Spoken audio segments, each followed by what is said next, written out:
Midnapore town মুসলিম committee জাতি ধর্ম বর্ণ নির্বিশেষে সবসময় মানুষের সেবায় কাজ করে আসছে। বর্তমানে যে নির্বাচন হচ্ছে, সেই আগামী বিধানসভা নির্বাচনে মুসলিম অধ্যুষিত যে বিধানসভাগুলো আছে, যেমন দেবরা বলুন, খড়গপুর গ্রামীণ বলুন, গড়বেতা বলুন, কোনোটাতেই মুসলিম ক্যান্ডিডেট দেওয়া হয়নি। পশ্চিম মেদিনীপুরে 15টা বিধানসভা আছে, একটা তো মুসলিম ক্যান্ডিডেট নেই। অথচ আমরা মুসলিমরা 100% তৃণমূলের সঙ্গে আছি।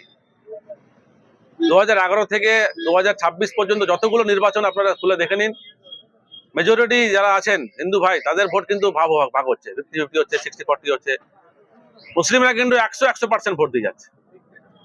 তাহলে আমাদের একটা তো দাবি থাকবেই, যেখানে মুসলিম অধ্যুষিত আছে সেখানে একটা মুসলিম ক্যান্ডিডেট দেওয়া হোক। বামফ্রন্টের আমলে সিট দেওয়া হতো খড়গপুর গ্রামীণে মুসলিম ক্যান্ডিডেট, তারপর কিন্তু আর তৃণমূলের আমলে দেওয়া হচ্ছে না।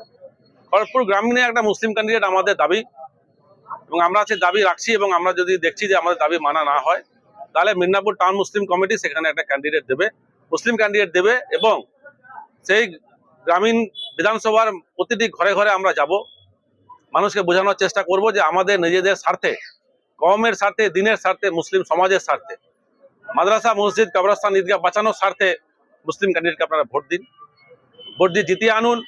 তারপরে আমরা সমাজের ভালোর জন্য কাজ করব। মিদনাপুর বিধানসভা নিয়ে আমাদের একটা বিরোধিতা আছে, কারণ এখানে যিনি প্রার্থী হয়েছেন উনি গত 1.5 বছর ধরে এখানে এমএলএ ছিলেন, আমাদের সঙ্গে খুব খারাপ ব্যবহার করেছেন। উনি 2013 দাঙ্গায় যুক্ত। 2013 যখন দাঙ্গা হয়েছিল উনি তার মূল নেপথ্যে ছিলেন। তারপরেও বিভিন্ন জায়গায় দেখেছি আমরা উনি সাম্প্রদায়িকতায় সম্প্রীতি রক্ষা করার জন্য উনি কাজ করছেন না। সে বেনাসলিতে একটা মুসলিম ছেলেকে যখন নৃশংসভাবে পুড়িয়ে মারালো, সেখানেও করেননি। ঈদগাতে একটা জাতীয় পতাকা বেদি নিয়ে গন্ডগোল, সেখানেও করেননি। ভেতর উনি কিন্তু বিজেপি এবং আরএসএস এজেন্ডায় আগে বাড়ান।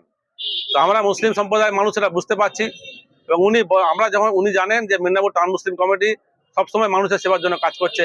উনি কিন্তু তলে তলে কমিটিকে কমজোর করার চেষ্টা করছেন।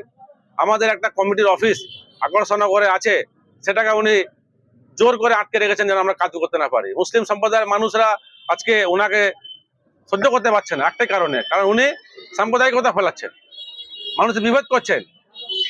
মুসলিম সম্প্রদায়ের মানুষকে ভাবছেন যে শাড়িতে আর লুঙ্গিতে বিক্রি হয়ে যাবে। আজকে উনি সবার ঘরে ঘরে, ক্লাবে যাচ্ছেন, ঘরে যাচ্ছেন, যেই উনি জিতে যাবেন তারপর ওনাকে দেখতে পাওয়া যাবে না, যোগাযোগ থাকবে না মানুষের সঙ্গে।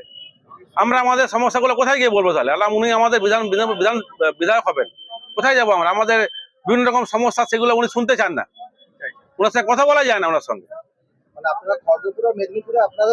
আমরা দেবো, হ্যাঁ আমরা দেবো, মিদনাপুরেও দেবো। আমরা লড়াই করবো। আমরা মিদনাপুর শহর এবং মিদনাপুর গ্রামীণ এলাকা, খড়গপুর সদর গ্রামীণ এলাকাতে প্রচুর মানুষের আমরা সহযোগিতা করেছি। মানুষ আমাদের সামনে এসছেন, উপকার পেয়েছেন। আমরা ওনাদের কাছে অনুরোধ করব, যদি আপনারা মিদনাপুর টাউন মুসলিমের কাছে এসে উপকার পেয়েছেন এবং যদি মনে হয় যে এই কমিটি জাতি ধর্ম বর্ণ নির্বিশেষে কাজ করে, মানুষের সেবায় কাজ করে, আপনারা আমাদের সহযোগিতা করুন। আমরা আপনাদের সঙ্গে সবসময় পাশে আছি। যত সমস্যাই হবে আমরা আপনাদের সঙ্গে থাকবো এবং সবসময় সহযোগিতা করার চেষ্টা করব। আমরা 2-3 দিনের মধ্যে আমরা নিজেদের মধ্যে আলোচনা করে জানাবো। না, আমরা কিন্তু প্রপার চ্যানেলে দলকে জানিয়েছিলাম, যেহেতু আমাদের সঙ্গে কোনো আলোচনা করা হয়নি, কিন্তু আমরা বলেছিলাম যে দেখুন এই দুটো সমস্যা এখানে আছে, আমাদের এনাদেরকে নিয়ে আপত্তি আছে। এখানে সুজয় রায় খড়গপুর গ্রামীণে, সুজয় হাজরা খড়গপুর গ্রামীণে দীনেন রায়, আমাদের আপত্তি আছে, ঘোরতর আপত্তি আছে। কারণ এনারা মুসলিম সমাজের বিরুদ্ধে কাজ করেন সব সময়। এনারা চান যেন মসজিদ ভাঙা হোক, এনারা চান যেন কবরস্থানগুলো দখল হয়ে যাক। তো আমাদের এনাদের প্রতি প্রথম থেকেই আপত্তি আছে এবং ছিল। এই জন্য বলেছিলাম যে যখন হয়নি আমরা মাঠে নামতে বাধ্য হচ্ছি। আমরা চেষ্টা করব যেন মানুষকে একজোট করতে পারি। আগামী দিন দেখবো লড়াই হবে। আমরা মুসলিম হচ্ছে লড়াই জাত, লড়াই করে আসছি আমরা। আপনার ইরানে দেখুন, আমাদের খলিফা আয়াতুল্লাহ খামেনি সাহেব শহীদ হয়ে গেলেন মুসলিম উম্মার জন্য, কওমের জন্য শহীদ হলেন।